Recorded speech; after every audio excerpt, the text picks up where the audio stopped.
Hi y'all, my name's Alex Jenkins. I'm a senior at Georgia Tech studying computer engineering.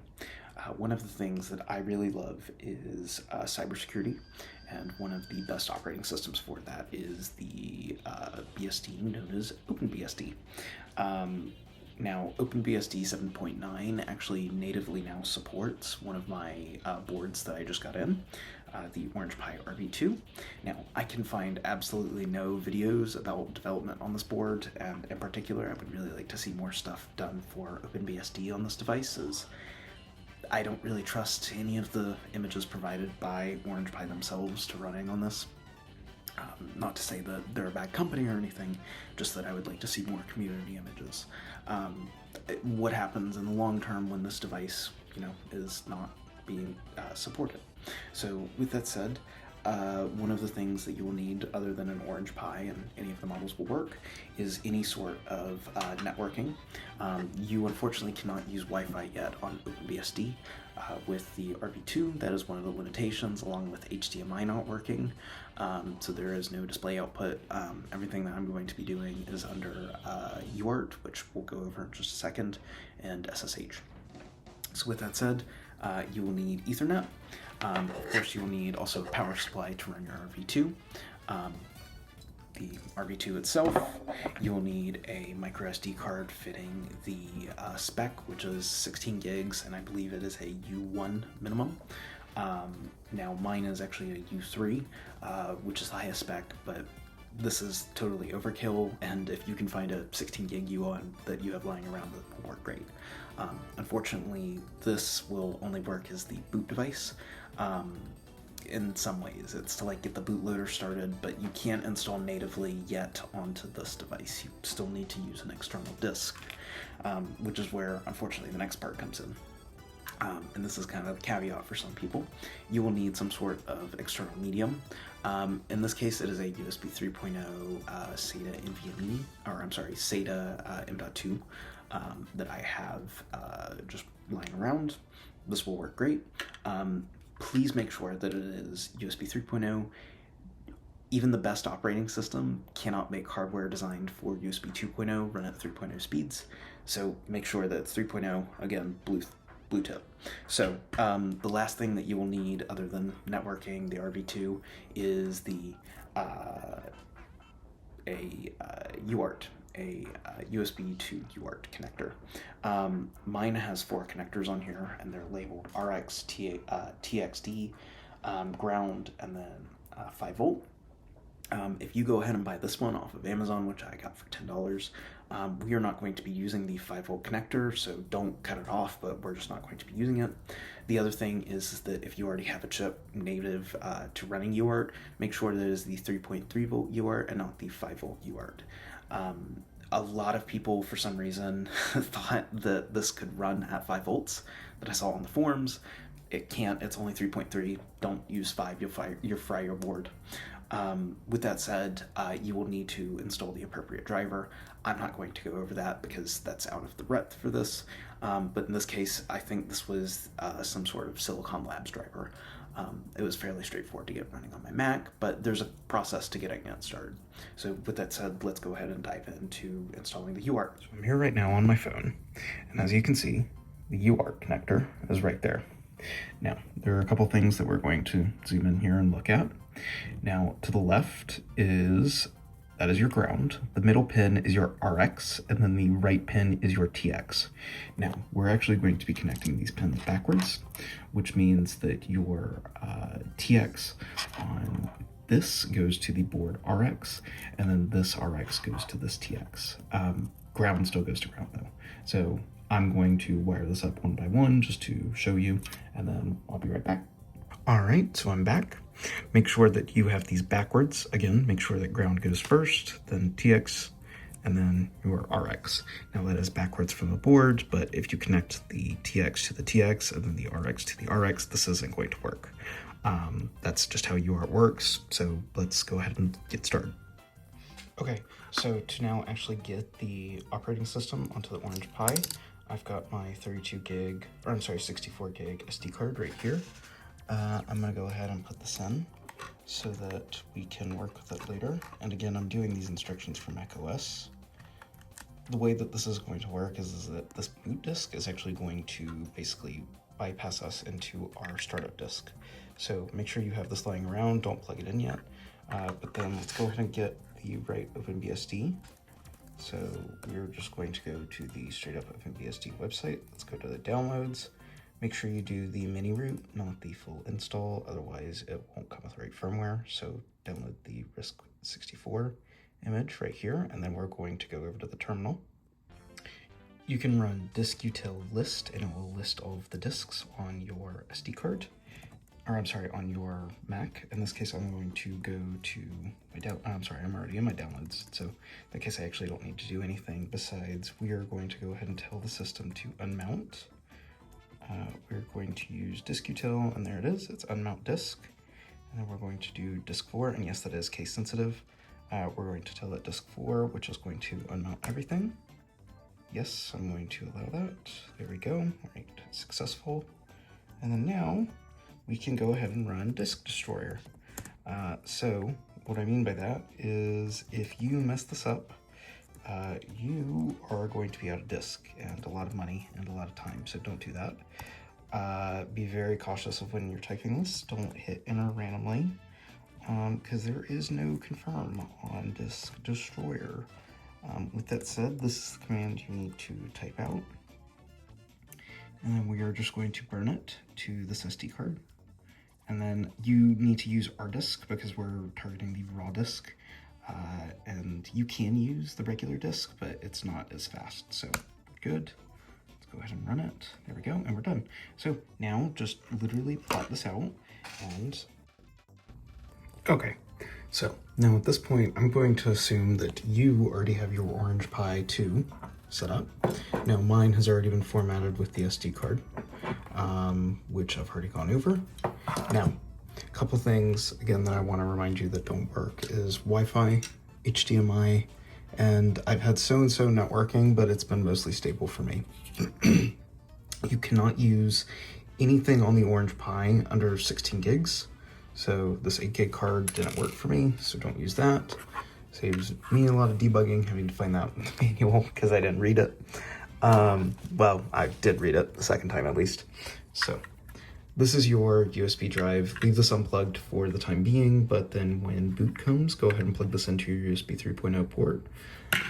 And now we're going over here. Assuming you're on a Mac, Linux guys, I assume you know what you're doing. You're gonna type, and assuming you also have the driver for your installed serial connector, run ls/dev/cu.star, and then you will be prompted with this. Do not use USB serial, use slab USB to UART, and that's exactly what we're gonna do. On Mac OS, you should have the screen utility built in, and then make sure you run it at 11.52.00. And then we're gonna hit 0. If you don't, hit enter. And then from this point, if you don't see anything that's good, don't panic. The Orange Pi is already set up. So we are going to take our power cable and plug it in. So there we go. And then the moment I did that, it started running. Now again, if you don't see anything but your power light is on, that means you probably connected everything backwards. If you don't see that, just wait, don't hit anything. It will automatically boot for you. And at this point, once you get past that little boot, once you see this install, go ahead and plug in our install medium.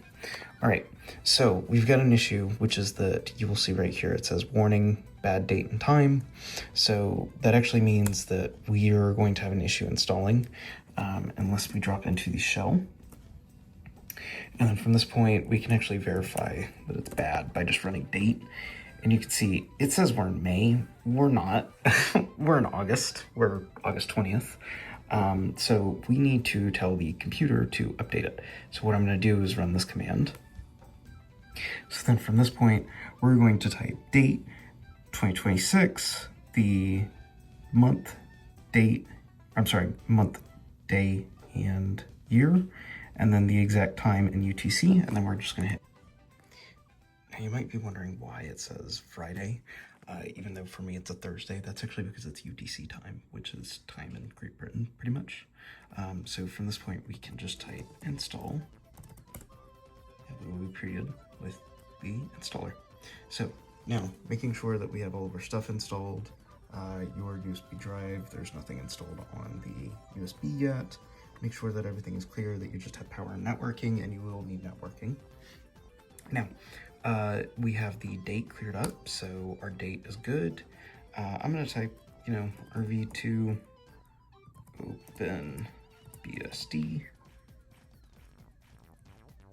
Oops. Thank you, macOS. There we go. All right, and just one thing. The port on the left, this one right here, is SMTE0. This one on the right is SMTE1. So just remember that when you are configuring right here, if you have it plugged in on the right, just change it. For me, I have it on the left, so mine's autocomp. We're good. My network should work for this. There we go. Perfect. Network interface, we're just gonna hit done now that we're done. All right, password, totally not 123. And again, it's totally not 123. Yes, we are going to want to start SSH, and since this is just like a demo install, I'm gonna do everything just kind of like just show off. Don't follow this if you don't want to, but hey, this is where you can kind of start to diverge if you know what you're doing. So start SSHD by default. Yes, you can do that. Create a user. Yeah, we'll actually create a user Alex. Why not? That's me. Alex Jenkins. Cool. Password, totally not 123 again. Don't hack me. Allow root login. In this case, you probably want to do no, but for me, I'm going to do yes. What time zone are you in? Since I already configured it to US Eastern, it should be like good. NTP should be working. Otherwise, if you aren't, you can just type in US/whatever yours is, or you can just type question mark and we'll list everything. For me though, we're good US Eastern. All right, so what does it see? It sees my SanDisk USB, which is good. So we're gonna hit enter. No, we're not gonna encrypt this. Yes, we're gonna use the whole disk. Yes, use auto layout. Now it's writing to all the blocks. Good. All right, so this is where you kind of need to know what you're doing since we don't have these sets on the disk by default. So we're gonna hit HTTP. We are not going to use a proxy because my internet service provider doesn't need one.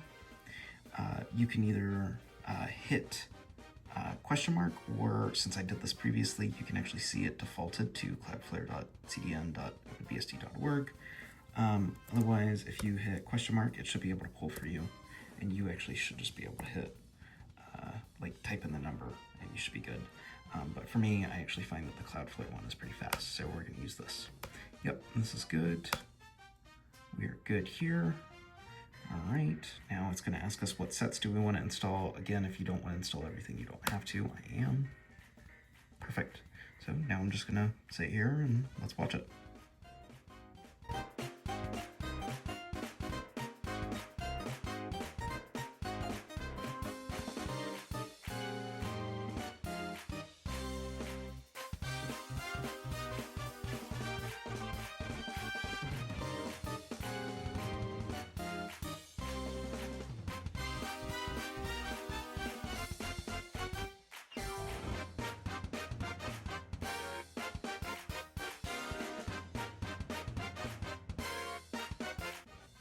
All right, and we're back.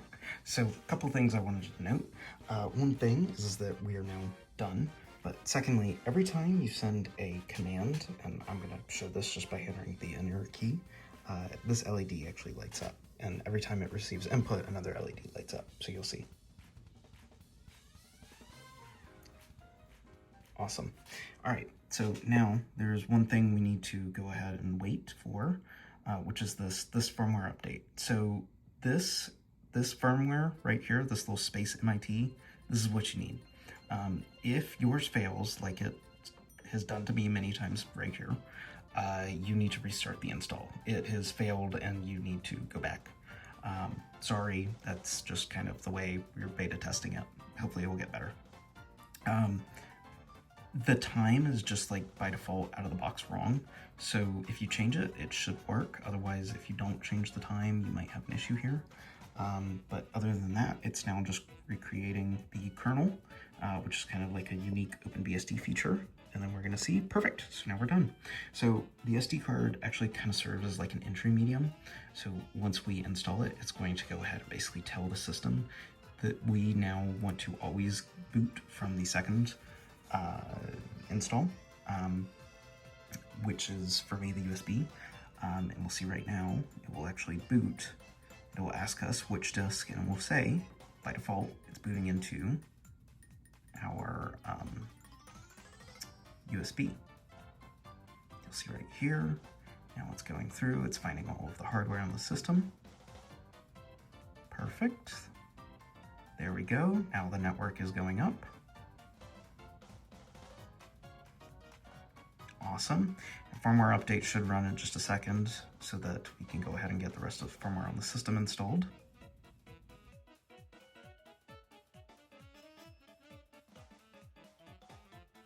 Awesome. So there goes firmware update. Perfect. And here we go. So now I'm logged in. So I'm gonna log in as root with my super secure password that totally is at 123, and we're in. So now I can actually go ahead and do a PKG add, and let's go ahead and do fast fetch, why not? Now, one thing I want to note, which is that fast fetch is actually broken right now on RISC-V for OpenBSD. Not entirely sure why. If you're a fast fetch developer, maybe fix this. I would be willing to do a patch for this at some point, but I just don't have the time right now. With that said, here, I don't have the time to investigate this, but you'll see it will go ahead and successfully install it. You can install most any other RISC-V OpenBSD package, and you can browse through them. There are thousands. But we're going to go ahead and install Python 3.13. It's actually a fairly recent version.